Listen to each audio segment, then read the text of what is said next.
안녕하세요. 수요일 말씀부터 좀 보도록 하겠습니다. 사도행전 19장 23절부터 41절까지인데요. 그 무렵 에베소에서는 복음의 말씀 때문에 큰 소동이 일어났습니다. 19장 23절에 이 에베소에서는 복음의 말씀 때문에 큰 소동이 일어났습니다. 저는 이게 첫 절인데도 여기에서 상당히 오랜 기간 동안 머물렀었는데요. 사도 바울이 그 에베소에 비교적 오래 머물렀는데요. 아직 에베소에 있을 때 일입니다. 에베소에서 복음의 말씀 때문에 소동이 일어났대요. 이 복음의 말씀 때문에 라는 것을 개역개정 버전에서는 이 도로 말미암아 그랬어요. 이 도로 말미암아. 거기 영어에 보시면은 about the way 그랬는데요. 이 복음의 말씀 때문에 이 도로 말미암아. 이 도라는 것은 아마도 고린도전서 1장 18절에서 말했던 그 십자가의 도일 텐데요. 말하자면 십자가의 도 때문에 이 에베소라는 동네에 소동이 일어났다라는 거예요. 복음의 말씀, 십자가의 도, 이게 뭘까요? 고린도전서에서는 십자가의 도가 멸망하는 자들에게는 미련한 것이라고 했고 구원받은 우리에게는 하나님의 능력이라고 했는데요. 십자가의 도, 참 한마디로 말하기 어려울 큰 개념인데요. 복음의 말씀, 십자가의 도, 남들은 모두 저주라 말하는 그 나무, 그 십자가, 거기에서 오히려 구원이라는 사건이 일어난 매우 역설적이고 놀라운 그것을 아마도 십자가의 도라고 하지 않을까요? 근데 이 십자가의 도를 그것을 바울이 선포했습니다. 에베소에서. 그래서 큰 소동이 일어났죠. 이렇게 말하자면 바울이 선포한, 바울이 전달한 십자가의 도, 복음 때문에 아주 격렬한 반대가 일어나게 된 겁니다. 요즘에도 이런 게 있나요? 이 부분을 보면서 이 시대에도 이렇게 복음의 말씀 때문에 십자가의 도 때문에 그것에 저항한 크고 작은 소동이 있는가 이런 생각 해봤어요. 실은 소동이 있는 게 정상이죠. 요즘에는 이 시대에는 복음으로 인한 소동조차 점점 줄어들고 있는 것 같아요.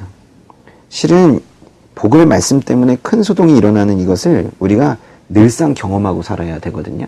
세상이 흘러가는 방향과 복음이 거꾸로 거슬러 올라가고 있기 때문에 늘 소동은 일어나게 되어 있는데 늘 소동이 일어나야 되는데 왜 소동이 일어나지 않죠? 이거는 뭔가 세상의 문제라기보다도 십자가의 도가 제대로 전달되지 않고 있는 거예요. 십자가의 도가 제대로 전달이 되었다면 이건 필연적으로 소동이 일어나게 되어 있거든요. 근데 왜 이 시대에는 큰 소동이 일어나지 않는가 이거예요. 그러니까 말하자면 사도 바울이 복음을 전한 것 때문에 지금 여기에 폭동이 일어났거든요. 지금 복음 때문에 폭동이 일어나고 있습니까? 아니잖아요. 이게 이 시대에 대한 큰 우려가 있는 거예요. 폭동이 일어날 만큼의 큰 소동이 일어날 만큼의 그런 복음 전파가 지금 과연 있는가? 모든 크리스천들과 교회들이 생각해 봐야 될 부분이다. 그런 생각하면서 23절에서 오래 머물게 되었습니다. 24절부터 그 뒷부분에는 데메드리오라는 은세공업자 이야기가 나오는데요. 이 사람은 아데미 여신의 은모형을 만드는 사람이었대요. 24절에 보니까요. 그렇죠? 예. 아데미 여신은 그 로마 신화에 나오는 달의 여신을 말하는데요. 이제 여기 이 에베소가 아데미 여신을 숭배하면서 그렇게 사는 동네이다 보니까 그 은 모형을 만들어 가지고 팔고 하면서 적지 않이 돈을 벌었나 봅니다. 그런데 바울이 복음을 전하자 사람들의 마음이 돌아갔어요. 그 26절 끝에 보시면 많은 사람들을 설득해 마음을 돌려놓고 있습니다. 그랬어요.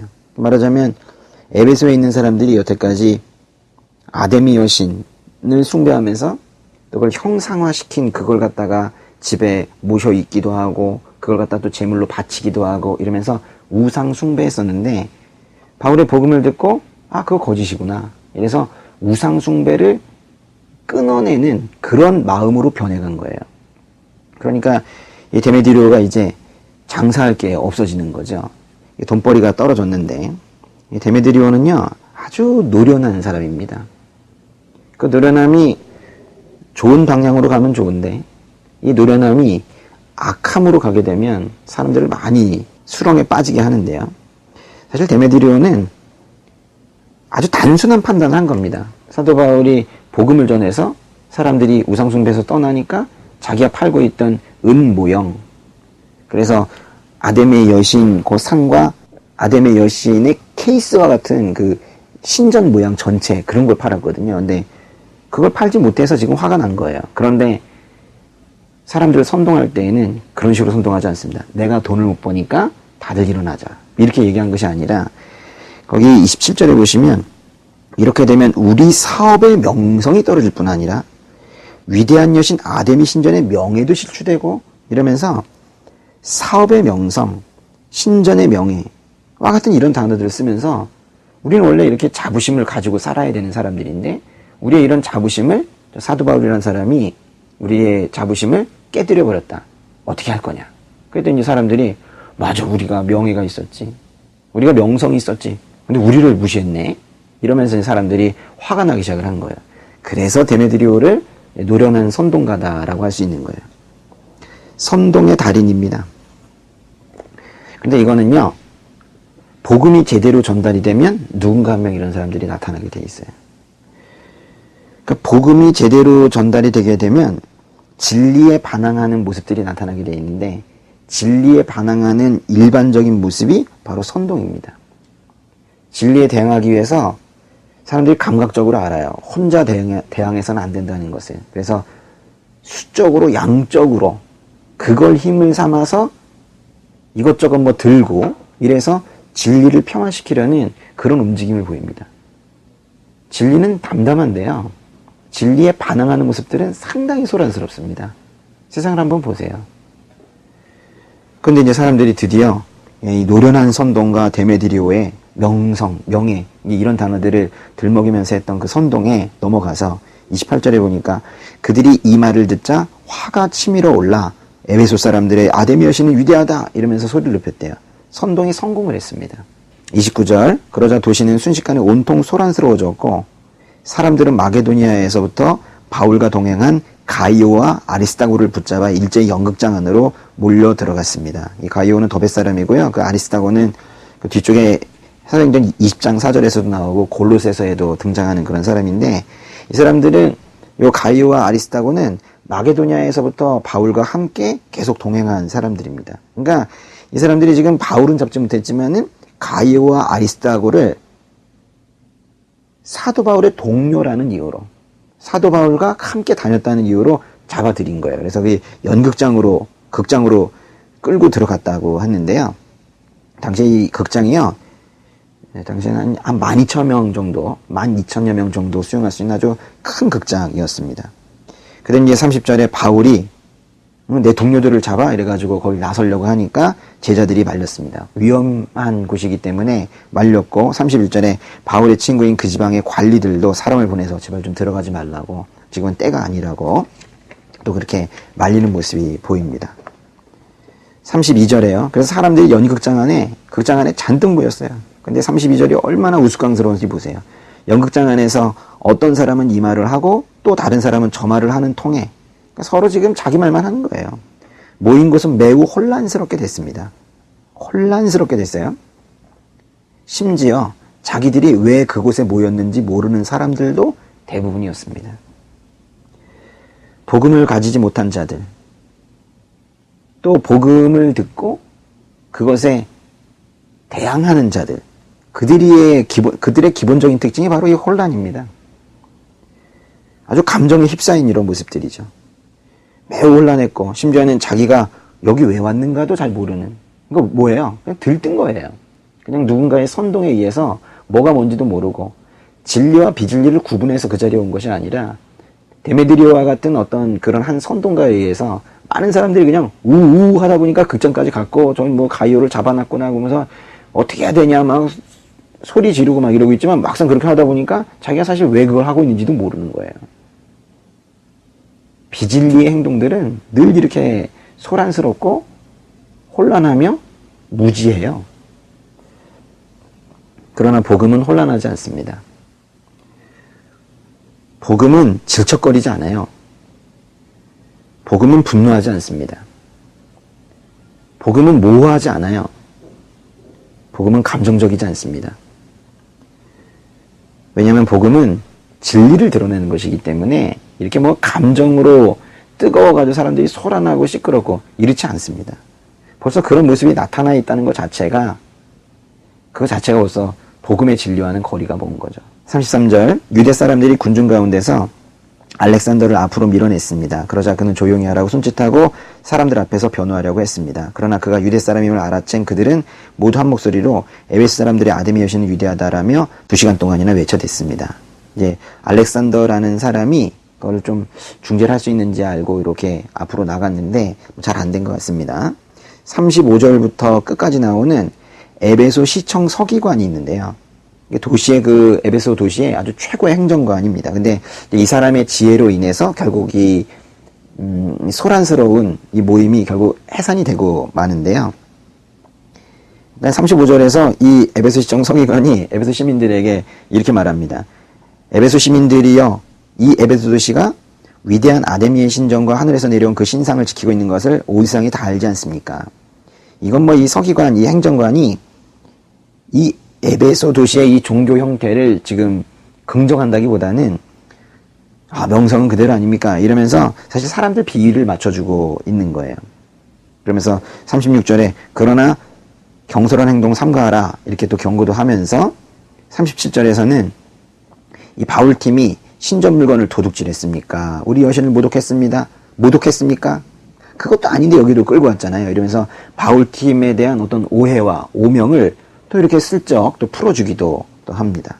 그러면 38절에 혹시라도 문제가 있다면 법정이 있으니까 거기 가서 해결하는 게 좋겠고 총독들이 있으니까 총독에 가서도 해결하면 되지. 왜 이런 식으로 난동을 피웁니까? 그러면서 40절에는 계속 이렇게 한다면 우리가 소란죄로 고소당할 위험이 있습니다. 그래서 로마의 보복을 당할 수도 있으니까 이렇게 제발 법태들에서 벗어나는 것은 하지 맙시다. 이렇게 얘기하고 있어요. 상당히 설득력이 있거든요. 그러자 41절에 이렇게 말한 뒤 그 집회를 해산시켰습니다. 이 에베소 시청 서기관이 뭐 진정 예수 그리스도를 따르는 사람인지 아닌지는 여기는 명확하지는 않습니다. 그렇지만 하나님께서 이 거의 폭동과 같은 이런 모임, 이런 집회를 결국 에베소 시청 서기관, 최고 행정관을 사용하셔서 이렇게 또 해산을 시키고 그래서 사도 바울과 그들의 팀을 또 보호하는 이런 모습을 또 보게 됩니다. 네, 목요일 말씀 보시면요. 사도행전 20장 1절부터 12절까지인데요. 그 소동이 끝나자 바울은 제자들을 불러 격려한 뒤 작별하고 마게도니아 지방으로 떠났습니다. 항상 이 작별한다라는 표현을 좀 쓰고 있는데 아마도 작별이 그냥 단순하게 떠나기만 한 것이면은 이렇게 잘 안 쓸 것 같아요. 근데 작별이 아마도 애정의, 사랑의 뭐 그런 작별이었을 거예요. 예. 헤어지기 싫지만은 아주 애틋하게 헤어지는 그런 작별들을 계속했던 것 같습니다. 오래 머물렀었던 에베소를 떠나서 지금 이제 1절 끝에 보시면 마게도니아 지방으로 가게 됐습니다. 요때 이제 에베소에 있을 때 보통 고린도 전서를 썼다고 이제 표현을 하는데요. 그리고 이제 마게도니아 지방, 즉 빌립보나 데살로니가나 베레아가 있는 그쪽 마게도니아 지방으로 가게 됐는데 아마도 이제 그때쯤에 고린도 전서를 먼저 보내놨기 때문에 고린도 전서가 사실은 책망하는 거거든요. 고린도 교회. 그래서 아마도 바울이 고린도 교회에 바로 가기에는 당시 분위기가 별로 좋지 않았을 거예요. 그래서 그때 디도를 먼저 보냈었거든요. 근데 에베소를 떠나서 마게도니아 지방으로 갈 때 아마 디도를 그 중간쯤에 한번 만났을 거예요. 근데 디도가 와서 내가 그 에베소에 있을 때 고린도에 보낸 그 편지 받고 그 고린도 교회 사람들이 좀 화가 좀 났더냐 이렇게 물어보니까 디도가 말하기를 회개했습니다. 고린도 교회 사람들이 선생님 편지 받고 회개했습니다. 그랬거든요. 그래가지고 바울이 그래? 그러면서 두 번째 편지를 쓴 거예요. 그래서 이때쯤에 또 이제 고린도 후서도 이때쯤 썼을 겁니다. 2절에 그는 그 지방을 두루 다니면서 사람들에게 많은 격려의 말을 해주었고 마침내 그리스 즉 헬라에 도착해 그곳에서 석 달 동안 머물렀습니다. 배를 타고 시리아로 가려고 했는데 사람들이 해치려고 하자 또 마게도니아를 거쳐 시리아로 돌아가기로 했대요. 4절에 많은 동행하는 사람들 이야기가 나오고요. 6절에 그러나 우리는 무교절 후 빌립보에서 배를 타고 떠나 5일이 지나서야 드로아에서 다른 일행과 합류하게 됐어요. 그곳에서 우리는 7일을 지냈습니다. 3절에 보시면 그리스에 도착해서 석 달 동안 머물렀고 6절에 보시면 빌립보에서 배를 타고 떠나 5일이 지나서 드로아에 가서 다른 일행과 합류했고 그 다음에도 7일을 보냈대요. 석 달, 5일, 7일 이렇게 지나고 있는데요. 사실 7일이 다 끝날 때까지 특별한 일이 별로 없어요. 그러니까 그 이전처럼 복음을 전하고 소동이 나고 또는 복음을 전하고 누군가 저항하지만 그래도 끊임없이 복음을 전하고 누군가 회심하고 하는 뭐 이런 모습들이 이게 크게 나타나지 않고 이렇게 별일 없는 것 같은 이런 시간들도 흘러가는 때가 있습니다. 사역을 하거나 하나님께서 주신 소명을 다한다고는 하지만 금방 무엇인가 열매가 나타날 것 같은데 몇 달이 지나도 또는 며칠이 지나도 그냥 시간만 가는 것만 같은 그런 시간이 있을 수도 있죠. 근데 이제 바울은 그런 시간들에 대해서 5일 지나고 7일 지나고 하는 뭐 이런 시간들에 대해서 어떤 조급해하는 모습이나 그런 거를 보이는 것 같지는 않습니다. 아마도 어떤 하나님의 때를 기다리는 어떤 그 하나님에 대한 신뢰감이 커서일 거예요. 주님의 시간, 하나님의 시간에 대한 신뢰, 그거를 가지고 있는 것 같아요. 저는 요거를 좀 배워야 한다고 생각합니다. 제가 이게 많이 부족한 것 같고 하나님의 시간, 하나님의 때를 담담히 기다릴 수 있는 그래서 내가 중간에 나의 어떤 열심으로 채우지 않아도 그 시간을 담담히 기다리면서 신뢰할 수 있는 그런 것들이 사실 이게 믿음의 수준인데 그런 것들이 더욱더 제 삶에도 더 많이 찼으면 좋겠어요. 근데 7절 이제 일이 하나가 벌어지는데요. 안식 후 첫날에 우리는 빵을 떼기 위해 모였습니다. 그곳에서 7일 지냈다 그랬는데 7일째 되는 날, 이 마지막 날 얘기하는 건데요. 이게 매우 중요한 말이에요. 안식 후 첫날에 빵을 떼기 위해 모였습니다. 안식 후 첫날이 뭐게요? 이게 바로 주의 날. 요한계시록에도 나오는 주의 날. 바로 주일 얘기하는 겁니다. 그러니까 벌써 이때부터 주일에 모이기 시작한 거예요. 유대인의 안식일은 토요일이거든요. 근데 우리는 주일, 일요일, 부활을 기념해서 일요일을 주일로 섬기고 있는데 근데 그게 갑자기 중간에 누군가 한 16세기, 17세기쯤 그렇게 제도화시킨 것이 아니고 이 초대교회 때부터 이렇게 주일에 이렇게 모인 거예요. 근데 바울이 그때 말씀을 전했는데 다음날 떠날 예정이었기 때문에 강론은 한밤중까지 계속되었습니다. 그랬어요. 저는 이 부분을 보면서 참 어색한 문장이다 이런 생각이 들었어요. 보세요. 원래 자연스러움 이런 거거든요. 바울이 이 사람들에게 말씀을 전했는데 그는 다음날 떠날 예정이었기 때문에 일찍 끝내고 쉬었습니다. 원래 이게 자연스럽지 않습니까? 트렁크를 싸야 됐기 때문에 쉬었습니다. 그런데 강론이 한밤중까지 계속됐대요. 바울의 열정이 놀랍습니다. 이런 말씀들 보면서 작아지는 저의 모습을 보고 있고요. 근데 강론이 한밤중까지 계속됐다 그랬는데 아주 긴 설교를 한 것 같아요. 그러니까 제가 이제 주일 예배 설교할 때 보면 이제 1시간이 조금 넘어가잖아요. 이건 짧은 거예요. 이게 보세요. 한밤중까지 했잖아요. 이게 지금 제가 보니까 이거 좀 몇 시간 한 것 같은데, 그렇죠? 더 대단한 건 듣고 있는 분들이죠. 계속 듣고 있었나 봐요. 우리가 모여있는 다락방에는 등불이 많이 켜져 있었습니다. 우스갯소리로 그런 얘기 하거든요. 먹을 수 있을 때 먹자. 언제 굶을지 모른다. 그런데 전할 수 있을 때 전해야 됩니다. 이날 전할 수 있었거든요. 그 다음날 떠나기 때문에 지금 이 밤, 하루 안 자면 어떠냐 싶은 거죠. 이 밤, 그 시간 동안이 바로 전할 수 있는 시간인데 전할 수 있을 때 전하자, 이런 생각을 바울이 한 것 같아요. 말하자면 기회를 놓치지 말자라는 거죠. 사도 바울의 열정이 있다라는 건요, 특별히 전도에 열정이 있다라는 것은 단순히 뭐 열심히 하고 여기저기 뛰어다니고 뭐 이런 게 아니라 전도할 수 있는 기회를 놓치지 않는 것. 전도할 수 있을 때 항상 하는 것. 근데 그것이 여기서 진짜 열정인 거예요. 근데 생각해 보면 우리는 얼마나 많은 사람 살릴 수 있는 기회를 내동댕이 치고 있습니까? 하루에도 수회씩, 하루에도 많은 기회들을 내동댕이 치고 있죠. 사도 바울에게서 우리가 배우고 느껴야 되는 것이 바로 이 전도의 기회를 함부로 버리지 않는다라는 거예요. 주님께서 주신 기회니까요. 9절에요. 유두고라는 청년이 창가에 앉아 있다가 바울이 쉬지 않고 이야기하는 바람에 깊이 잠이 들었대요. 그래서 골아 떨어져서 그만 3층에서 떨어지고 말았는데 일으켜보니 이미 죽어 있었답니다. 유두고, 이 청년의 이름은 유두고, 행운을 지닌 자라는 의미의 이름인데요. 바울이 쉬지 않고 이야기하는 바람에 깊이 잠이 들었대요. 깊이 잠든 거에 대해서 너무 피곤했으니까 뭐 그렇게만 얘기할 건 아닌 것 같아요. 예.